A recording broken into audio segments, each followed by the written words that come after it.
Okay, good evening, ladies and gentlemen, and my friends who have been able to join this evening web seminar on the Graduate Insolvency Program. Thank you very much for joining in on a Sunday evening.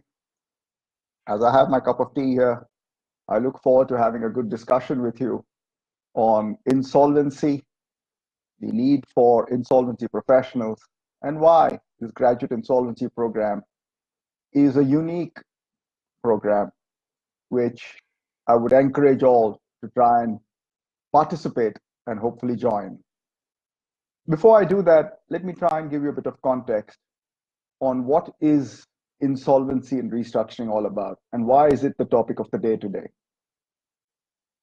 The government of India over the last few years has taken various initiatives to improve economic activity in this country and the ease of doing business in this country. It started off with measures of ease of entry into business. The ease of entry into business was with the abolition of the capital controller, the introduction of SEBI, the liberalization of the economy with FDI, and therefore ease of entry was facilitated. The second phase after ease of entry was ease of doing business. And that was possible through removal of, again, various controls like the MRTP Act, the control of various other issues, the FERA, and introduction of other laws which facilitated the growth of economic activity, which was FEMA, the Competition Commission of India, and other measures taken to facilitate business in this country. The third phase, ease of entry, ease of doing business, and the final phase is ease of exit. And the ease of exit, again, is critically important for the economic growth of a country. Why? Why is that important? Because when you enable businesses which are not doing well, which have, say, challenges in exploiting the assets which they have, if they have challenges in working capital, there is underutilization of the assets of the country. And people are in stress. It only causes further distress. As we can see in some of the recent examples, which I don't wish to quote names on this call, but we all are aware of some of the challenges being faced by specific entities and specific sectors in the country. So it's a responsibility, again, of the policymakers to create an environment where there's ease of exit. And the Insolvency and Bankruptcy Code has gone a long way in creating that environment of ease of business, of ease of exit of business. And when there is ease of exit of business, the restructuring market, as it's called in India, has grown. And the secondary market, where bankers now have a higher level of comfort, there is ease in decision making, there's a higher level of certainty in making loans, because they are now confident that if the borrower is not able to pay, they have other recourse available. And then that develops a secondary market for distress funds. And that further facilitates economic growth in this country. And that is the context of why restructuring today is the buzzword in the Indian economy. Not ease of entry, not ease of doing, but ease of exit, and restructuring and insolvency resolution, as we call it. And in this insolvency resolution regime, the insolvency professional now has become a critical fulcrum. Who is this animal called insolvency professional? An insolvency professional is one who's registered with the IBBI as an insolvency professional and who is now, under the law, under the IBC, given the responsibility, if he's appointed by the court, to be a resolution professional for a company in stress, and he is given the responsibility of turning around this company. And there are multiple activities a resolution professional is required to play. One, he has to take custody of the assets. He has to ensure continuing compliance. He has to ensure that the company tries to run as a going concern. And once he's taken custody and there is a degree of stability he brings back, he has a other further responsibility of trying to find a resolution applicant who's able to bring in the monies, and provide a resolution plan to revive the company as a going concern. He has to work with the promoter. He has to work with the management. He has to work with the employees, the workmen. He has to work with a committee of creditors who oversee all that he does. He has to once in a while report to the NCLT, and he has to take instructions from them and guidance from them on any issues which he has challenges with. He has to know the law. He has to know finance. He has to understand behavior and interaction and social skills. And every day is a new normal with the challenges which he faces. And he has to, in this period of high intensity that he will go through, find a solution, find a resolution, and resolve the company from its insolvency. Now, that is the challenge placed before resolution professional. But there is sometimes the misnomer that resolution professional is all that what an insolvency professional does. That is wrong. That is incorrect. An insolvency professional has a far larger gamut of professional service which he can provide. What else can an insolvency professional do in this restructuring space and insolvency resolution space? He can first start right from the beginning when stress is identified in a corporate. He can work with the promoters. He can work with the lenders, the banks, and try and facilitate and remove some of the stress by monitoring cash, oversight of working capital, improving some of reduction of costs, work on those measures, provide advisory services to the promoter or to the management, provide advisory service to the lenders, the banks. He can then, once if perhaps, work out restructuring propositions outside the IBC, which works with the promoter, the management, the corporate debtor, which is the company, as well as the lenders. He can advise lenders on whether to take a company into IBC or not and how to do it. He can work with a law firm and provide that insight and work with resolution professional or bankers as they take a company into IBC. He can be part of a bank and work in the stressed asset section of the bank, looking and monitoring of assets, ensuring that if some of the companies are going into IBC, how to do that, facilitate entry, and work on resolution. So he can work with resolution professionals, apart from becoming a resolution professional, support a resolution professional on any aspect or various aspects of a role of a resolution professional, work on cash monitoring, claims management, running the business, looking out in the M&A activity of seeking out resolution applicants, working with resolution applicants and committee of creditors, engaging with a variety of stakeholders, vendors, customers, employees, management, promoters, workmen, and the contracted labor. And in all this, he can also work with the banks. He can also, perhaps, if he's not interested to be in the field, work in the field of academia, work in research, further the cause of restructuring, provide more knowledge, provide more wisdom. In this day and age, wisdom is lost for information, and information is lost with data. It is for us to filter that data, bring about knowledge, and bring about that knowledge and arrive and provide better quality of information, knowledge within the system. An insolvency professional could also work with the academia, could work with the regulators, and provide further support.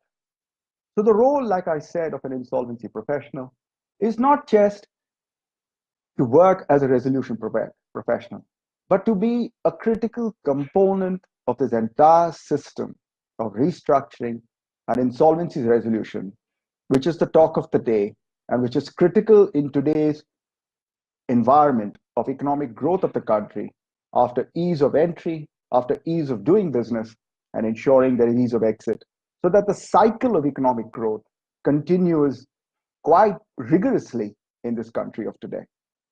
That is the criticality of an insolvency professional.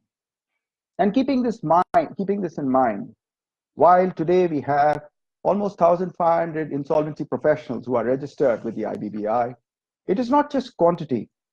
It is importance for the success of a profession, because the success of a profession does not depend on the brilliance of a few, but the competence of the many. The success of a profession does not depend on the brilliance of a few, but the competence of many. And we have to develop the competence of the entire stakeholders in the system. And that is why IBBI, along with the Indian Institute of Corporate Affairs, both of which are under the Ministry of Corporate Affairs, has set up and designed this graduate insolvency program. It is an absolutely unique program, first of its kind in the world, and there's no other program which is anywhere similar to this program, whether in this country or across the globe. It has been designed by experts. Mr. Mohandas Pai, of Infosys and today of Manipal University. Dr. Subramaniam, who's now the Chief Economic Advisor to the government. Dr. Sahu, Dr. Sharma, who heads the IICA. Mr. Ramesh, who is chairman of Deloitte. And others, Mr. Batra, who is an insolvency expert, lawyer in this country. And all these people together, the working group, designed this program. And this program is going to be delivered by experts. Experts in the field of academia, experts in the field as insolvency professionals, myself and other members of the profession who have been fortunate to work on some of the projects. I've been called upon to provide support to the faculty as visiting faculty. And we will be providing that input, not by rote, but through case laws, through discussion, through dialogue, through to debate. Because the only way I can learn is through teaching and sharing what I know.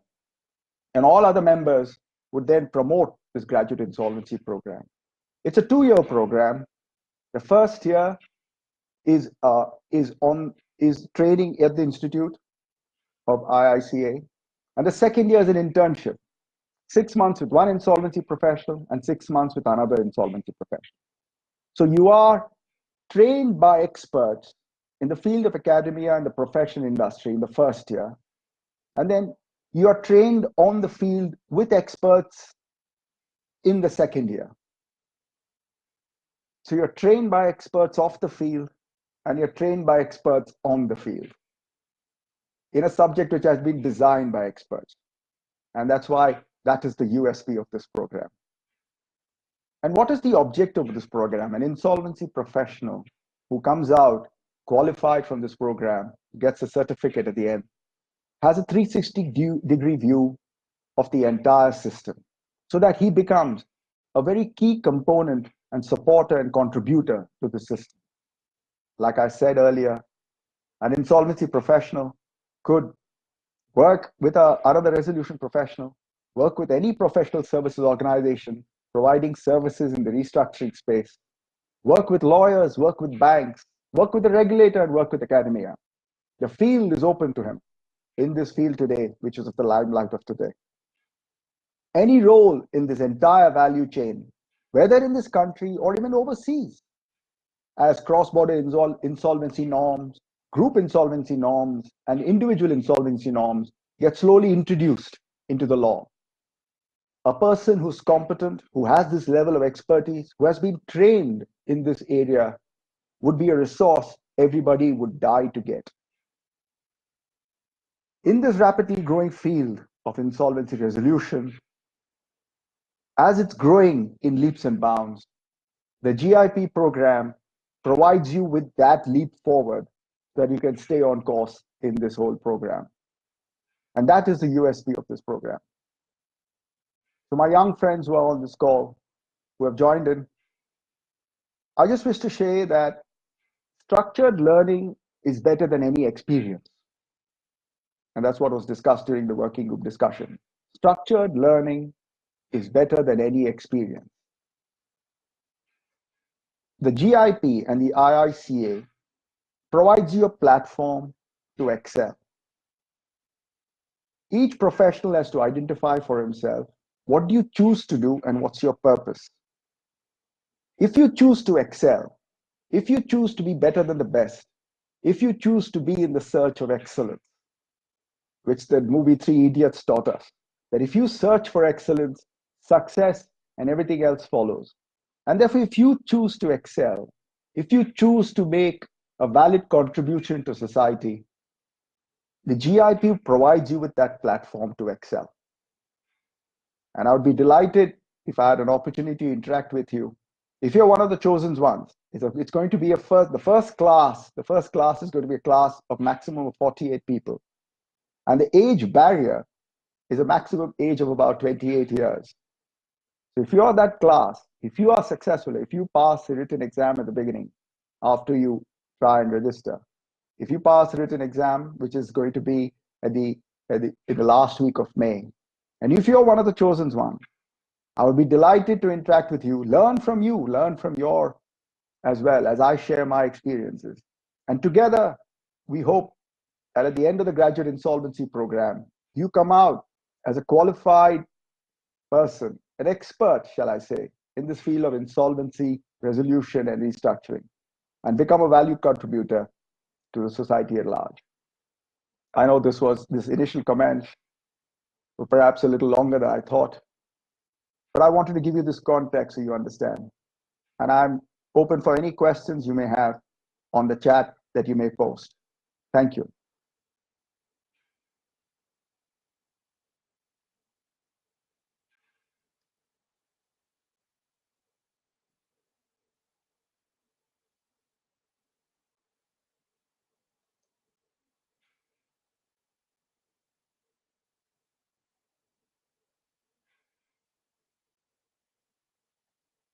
I see a question from Naman Jain.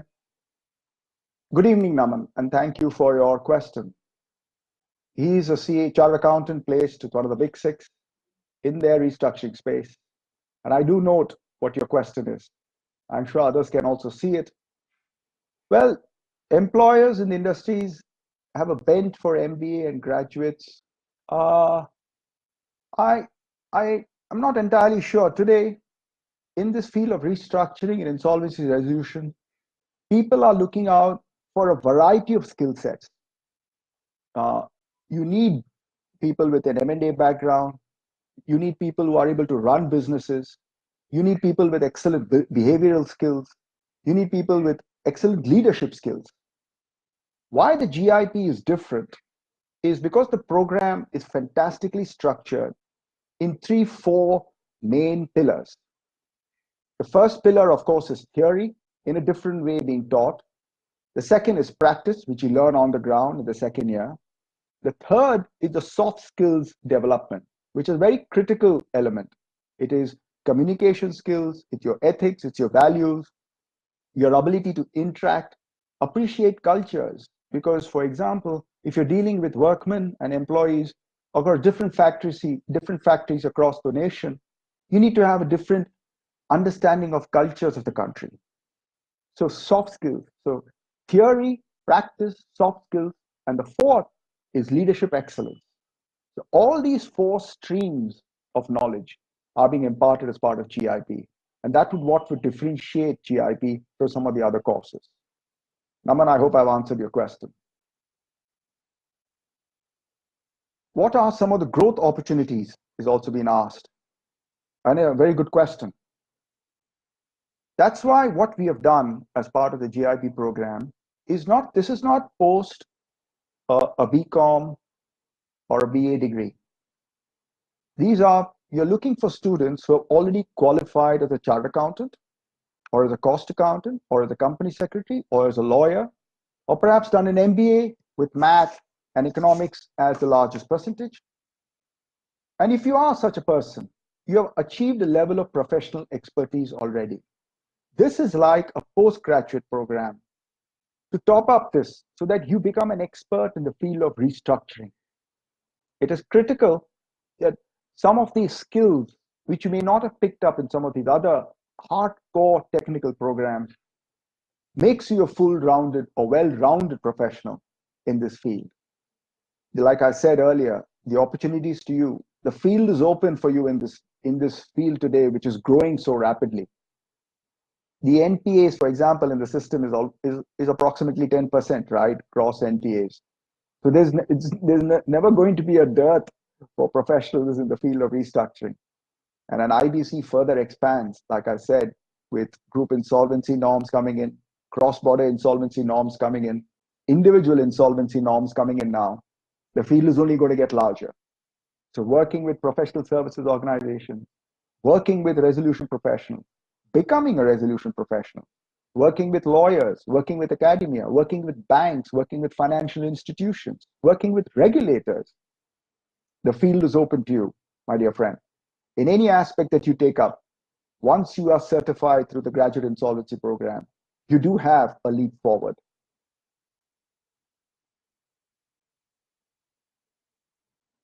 On the brilliant question, will it be difficult for a person with an engineering background to cope up with this course? I would say no. Because again, I have the deepest of respect for people who come, shall I say, from a non-CA background. I'm a chartered accountant. And today, the engineers in this country, you come up with a very, very different perspective. First, you're exceedingly qualified in the area of engineering, math. Your technical expertise is very high.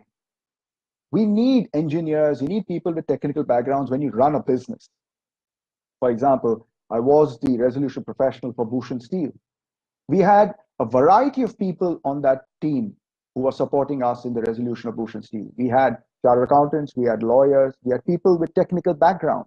And each group of people played a very critical role in the resolution of that company. There is going to be a support course, as I understand, for people who may come from a non-finance background, and which will enable you to step up and then get into this course. Mind you, this course is not going to be easy. I think you're expected to do at least 2,000 hours of study in the very first year.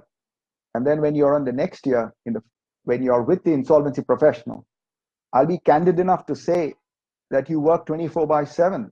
And if that is not enough, you work weekends.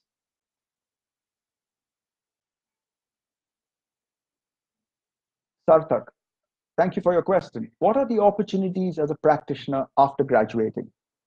Again, if you, I'm sure the resolution professional with whom you will work in the second year, which is on the internship.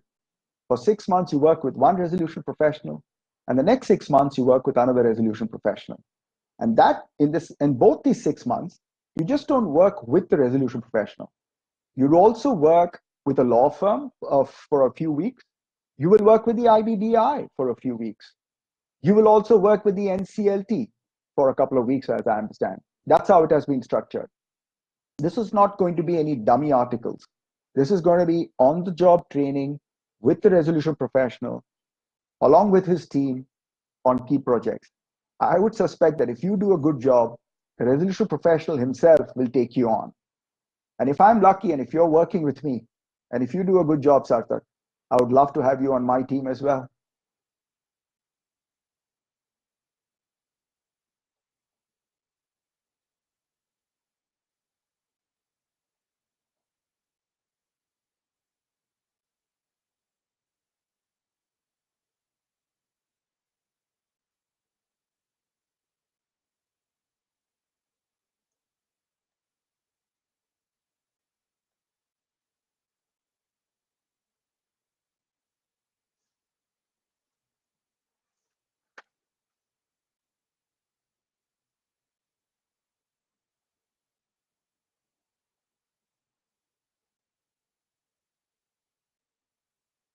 What's the next question?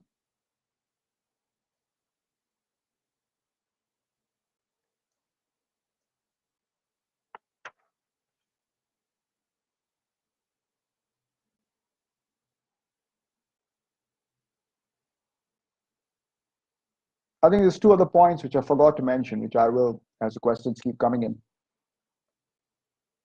is that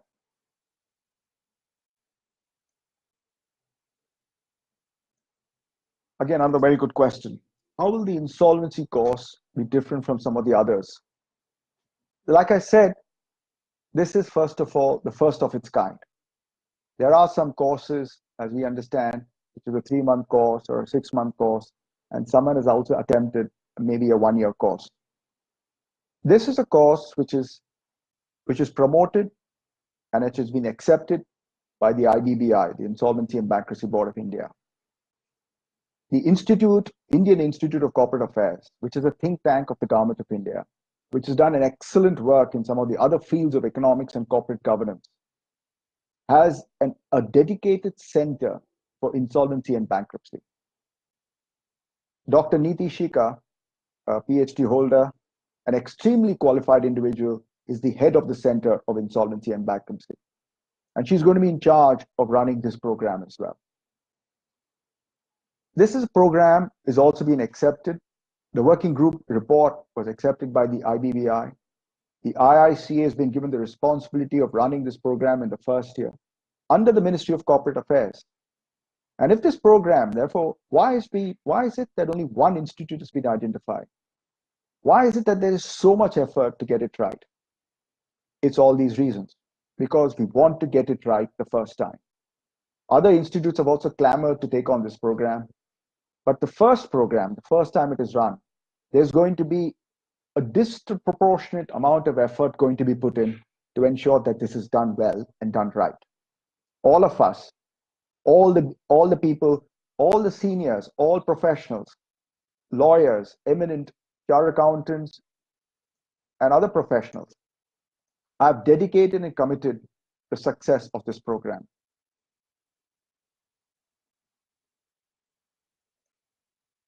And we are going to ensure that if this program works very well, then the other institutes would take it. No other program of this kind has been introduced either in this country or in this globe, across the globe, because this is the only program which provides a 360 view for any stakeholder of the system. You're not going to be just a resolution professional. You're going to be the insolvency professional wanted by any of the various stakeholders of the system, be it a resolution professional, be it a professional services organization working in the restructuring space, be it a lawyer working in this space, be it a bank with a stressed asset group, be it academia who are looking into research and promoting further knowledge in this system, or be it the regulator as well. Your next question. What are the opportunities for a chartered accountant or company secretary who already spent 5 years to get their qualification? Very good. I know the question being asked, even I felt it the same way when I completed my chartered accountancy, that I'm done and dusted with qualifying, with studying. I don't wish to study anymore. But be mindful, in this world of today, in this extremely competitive world of today, all of us are oaring upstream. What do I mean by that? As an anecdote, picture yourself that you're in a boat, alone in a boat, and you're oaring. You have oars, so you don't have a motorboat. You have oars, and if you wish to move forward, you will need to continue to move those oars. And you're moving upstream. You're not moving, it's not a steady, flat water surface, it is upstream. And therefore, if any time you stop oaring, you're not going to be even where you are, you're going to go back.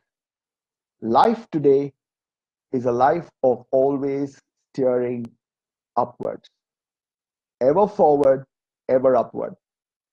And any skill, any expertise, any advantage that I get to be ahead of the pack, I will take it. And the GIP is that one such advantage. If I wish to get that additional skill set, if I wish to get that leaps and bounds jump so that I am a passionate contributor of the system, I need to join the GIP program. Today, to be an insolvency professional, you need 10 years or 10 to 15 years of qualified experience. With the GIP program in 2 years, it's the equivalent of that long period of professional competence. So it's that leap forward is what this program is going to give you. So that hopefully, as you further oar upstream, you will stay ahead of the pack and you'll continue in your journey of excellence. And that is why what the program again has been focused on is the investment in the youth of today. Because the youth of today want challenges, want opportunities. want to and are craving for excellence in their field and purpose, and want to be contributors to society, want to have a sense of purpose, not just in professional life, but in personal life as well. So this program nurtures that talent which is there in the youth of today in this country. It is to cultivate them, to groom them, to coach them, to mentor them, and to nurture them so that you do become contributors to society. We used to groom that passion, provide that foundation, and if you choose to excel, this, this program provides you an opportunity to do that.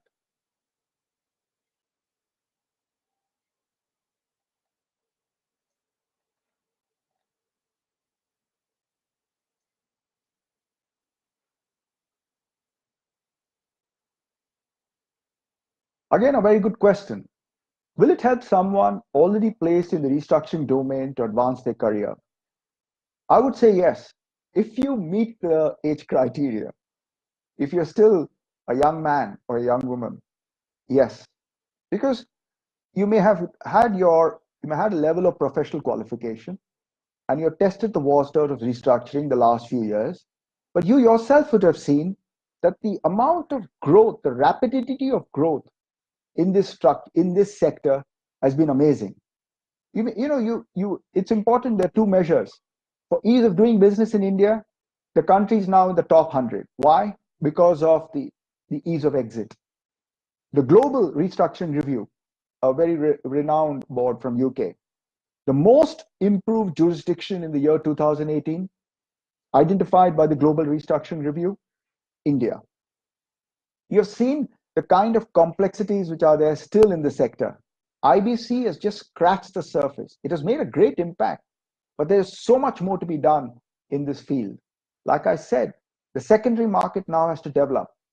ARCs, asset restructuring companies, need to come in. The stress funds, global stress funds, are keen to enter the country. And all these players, all these stakeholders, the new stakeholders who are coming to the system, will want people with expertise, will want people with the required knowledge to stay upfront with all the changes. And the only way that's going to be possible is if you stay upfront, is if you are up to date with all the technical laws, if you are up to date with what's happening on the ground, not just in the legal system, but in practice. And if you're up to date with all that's happening on policy, and if you're up to date with all that's happening in research. And that's only possible if you dedicate yourself to focused learning over the next 2 years. Naman, I hope I answered your question. Thanks.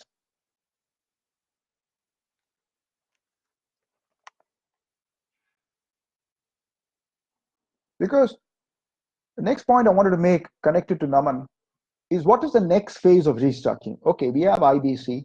What's going to happen next? What are the opportunities I'm going to have if I'm going to qualify in 2 years? There are 4 streams of work already, people who are working in the sector and working in promoting the sector and building the sector looking at. Because again, like I said, to ensure continued economic growth in the country, to facilitate the cycle of economic growth, to ensure that the ease of business is even better, that we are now in the top 50, hopefully. It's not just the ease of entry, but ease of doing business, ease of exit, and the growth of secondary market. What are some of the things we are needing to do? Again, there are 4 things people are working on. The first is, of course, the continuing evolution of the law. As you see, there's a fantastic support from the regulator, the legislation, and the judicial system in ensuring that this law works and works speedily. So one of the continuing evolution, like I said earlier, is to other elements of the insolvency resolution which have to take place, which is group insolvency, which is cross-border insolvency, which is individual insolvency. These are new work streams which are going to come, new legal streams, legislation which has to be introduced. There's also a lot of thought happening on pre-pack, which is very briefly trying to work out a resolution with the promoter, management, lenders before IBC, agreeing to a solution by all the stakeholders, then pressing it to the NCLT through the IBC and getting it approved. Sort of a pre-pack solution, as they call it. So that's the evolution of law which is going. That's the first stream of work. The second stream of work is the secondary market. Like I said, again, building up facilitating the entry of global stress funds who are able to buy stress funds because they know that there's a market available, that there is resolution available. It's possible for stress funds with their financial backing, partnering perhaps with other technical partners, taking on assets in insolvency, turning them around in 3 to 5 years. They are turnaround experts, and then bringing it back into the market. That's the second stream of work, building up the secondary market. The third is formalizing stakeholder engagement. There are so many stakeholders in the system: the committee of creditors, financial institution, banks, research, legislation, NCLTs, IBBI, and the resolution professionals, the IPAs. Today, somehow people are saying there is still lack of communication. There is need for further awareness, further spread of knowledge, further interactions. There's been some great work being done by IBBI and all the IPAs, the IPA of the ICAI, IPA of the Institute of Company Secretary, as well as of the cost accounting, all the IPAs, as well as the regulatory bodies, as well as other professional institutions have tried, along with the other industry institutions like FICCI, CII, all these have promoted various conferences, various research, various initiatives to strengthen stakeholder engagement. But that is ongoing work. So apart from the evolution of law, building up of the secondary market, and promoting stakeholder engagement, the fourth and most critical is creating that feeder professionals, who provide the required professional expertise in the market, not from top down, but from bottom up. And the GIP is again a critical component in this fourth stream of work. Building up expertise of the existing IPs, building up expertise of people wanting to join this stream of work as well. And that is critical only when you have a dedicated program, ability to bring out the best in the best of people.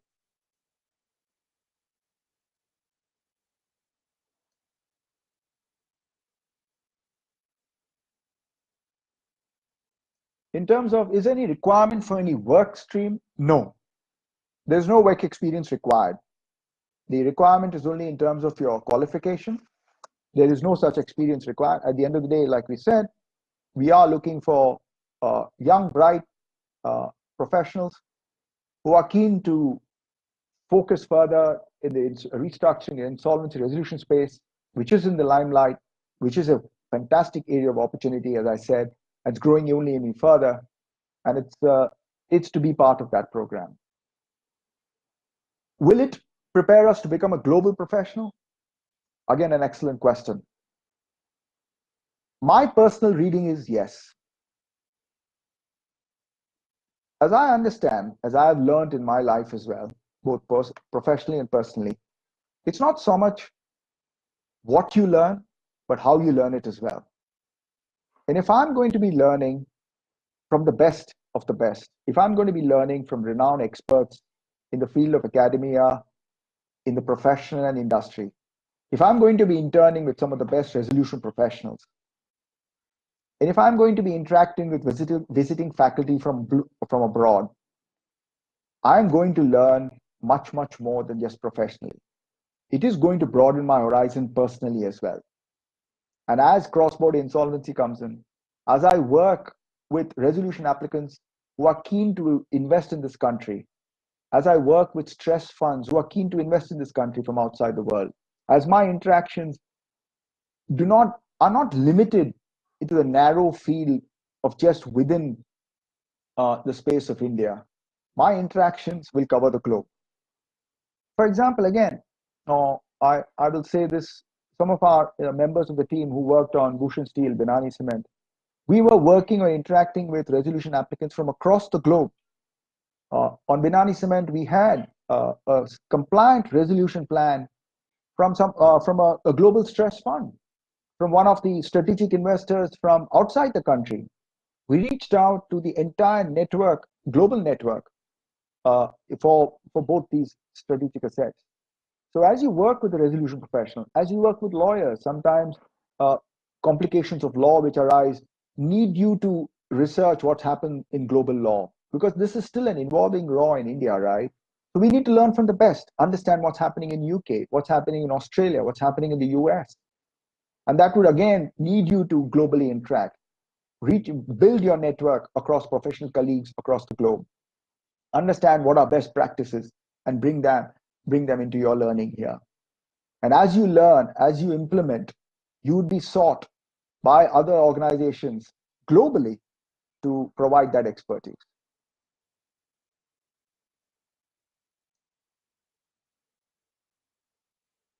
Thank you, Naman. That's a very kind thing of you to say.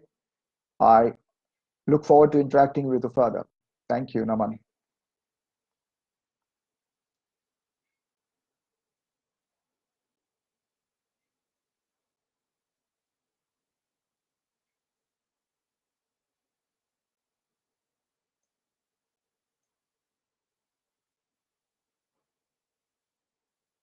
Okay, I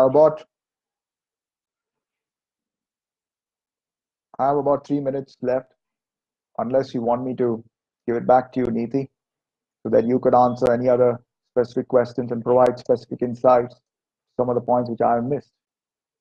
Okay, what are the major qualities you're looking for in a candidate during the selection for GIP? Fantastic question. Very good question. We are looking for the brightest. We're looking for passion. We're looking for people with a keen sense of desire to excel.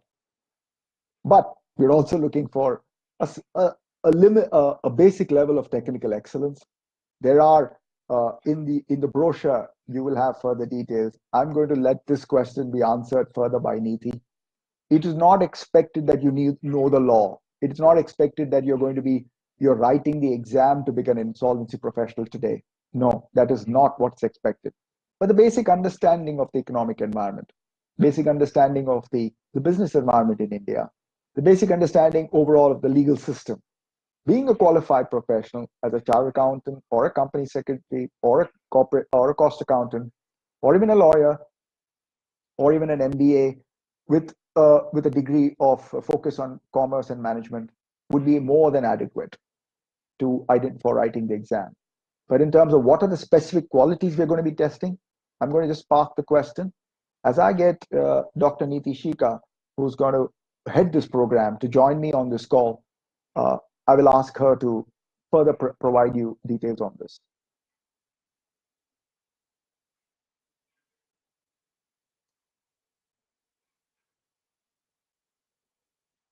The age of 28, as I understand, is as on 15th of April 2019. So hopefully, Aman, if you make that cutoff, I'd be glad that you made it.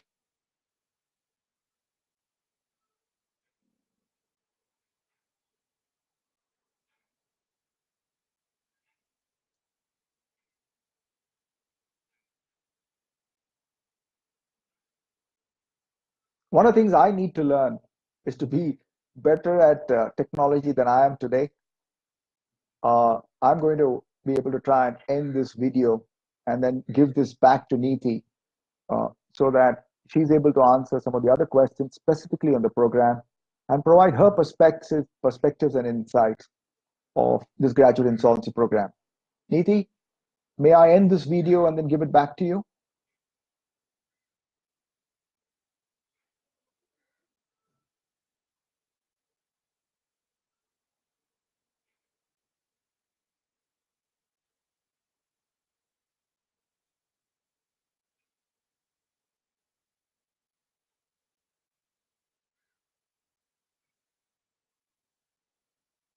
I'm waiting for a response.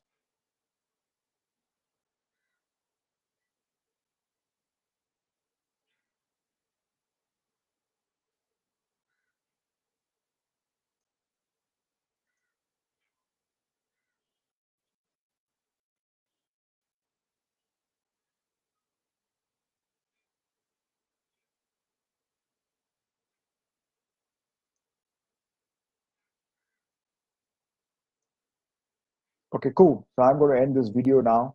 Thank you, ladies and gentlemen, friends, colleagues. I wish you a very good evening. Thank you for a patient hearing. Thank you.